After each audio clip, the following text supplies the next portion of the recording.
Le Livre du ciel, tome 11, 28 février 1912. Le signe qu'on n'aime que Jésus.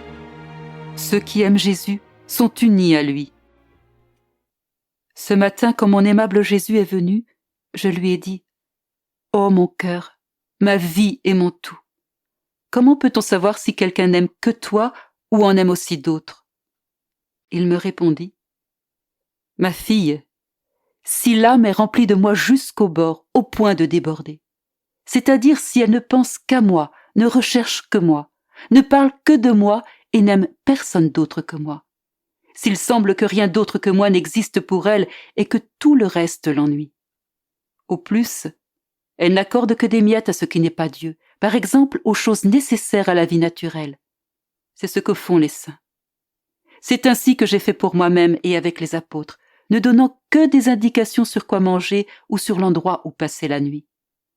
Se comporter ainsi vis-à-vis de la nature ne blesse ni l'amour ni la vraie sainteté. Et c'est un signe qu'on n'aime que moi.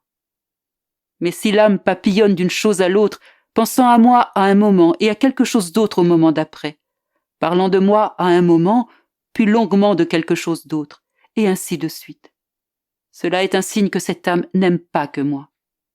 Et je n'en suis pas heureux. Si elle ne m'accorde que sa dernière pensée, son dernier mot, sa dernière action, c'est signe qu'elle ne m'aime pas. Même si elle me donne certaines choses, ce ne sont que de misérables débris.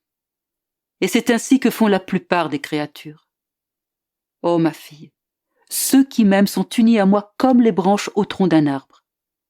Peut-il y avoir une séparation, un oubli ou une nourriture différente entre les branches et le tronc? Ils ont la même vie, les mêmes buts, les mêmes fruits. Mieux encore, le tronc est la vie des branches, et les branches sont la gloire du tronc. Ils sont pareils. C'est ainsi que les âmes qui m'aiment sont par rapport à moi.